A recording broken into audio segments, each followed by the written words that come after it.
ఈ యొక్క జ్ఞాన గ్రంథం నుంచి కొన్ని మాటలు నేర్చుకొని సదుద్దేశంతో ఇక్కడికి వచ్చాం తండ్రి. చెప్పబడుతున్న మాటలు మా జీవితంలో లోటుపాట్లు ఉంటే సరి చేసుకునే భాగ్యం ఎక్కడన్నా పెద్దపెట్టుగా దయచేయమని క్రీస్తునామని ప్రార్థన అడిగి వేడుకుంటున్నాం పరమ తండ్రి. ఆమేన్. ఇది ఏమి నెల అండి? ఆగస్ట్ అయిపోయింది. సెప్టెంబరు, అక్టోబరు, నవంబర్, డిసెంబర్, ఈ 4 నెలల్లో క్రీస్తు మీద బురద జల్లే వాళ్ళు మాట్లాడే మాట ఏంటంటే, పరిశుద్ధాత్మ వలన కన్య మరియ గర్భాన్ని ఎలా ధరించింది. పెద్ద డౌట్ వాళ్ళకి. ఇది ఎక్కడ ఉందండి? మీకు మత్తయి సువార్తలో ఉంటుంది. ఏమని ఉంటుంది? ఆమె పరిశుద్ధాత్మ వలన గర్భాన్ని ధరించిందని దేవదూత వచ్చి యేసుతో చెప్పిద్ది, దేవదూత వచ్చి మరియతో కూడా చెప్పిద్ది.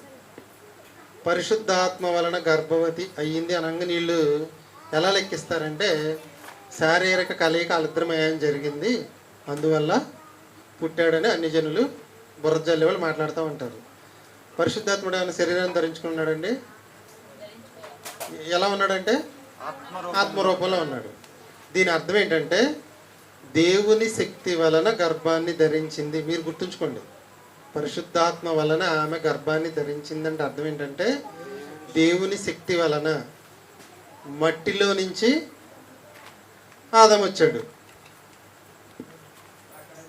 అక్కడ స్త్రీ పురుషుల కలయిక గురించి ఎవరు మాట్లాడరు. మనిషిలో నుంచి మనిషి వచ్చాడు, ఆదాములో నుంచి పక్కటెముక నుంచి అవ్వొచ్చింది. అక్కడ కూడా స్త్రీ పురుషుల కలయిక మాట్లాడరు. ఇక్కడ ఈవిడ దగ్గరికి వచ్చేటప్పటికి జ్ఞానం ఏమైపోయిందంటే మనుషులది శూన్యమైపోయింది. ఒకటే, స్త్రీ పురుషులు కలిస్తేనే పిల్లలు పుడతారని ఫిక్స్ అయిపోయారు. అది ఎవరికి? మనుషులకి.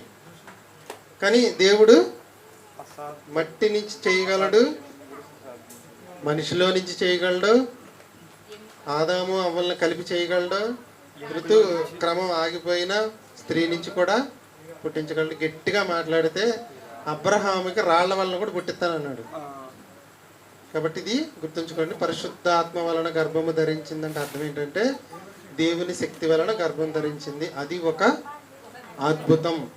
అది ఒక అద్భుతం అనేది మైండ్లో ఉంచుకోండి. ఉదయం ఒక పాట విన్నాము, పార్ట్ 2 ఇప్పుడు చెప్పుకుందామండి.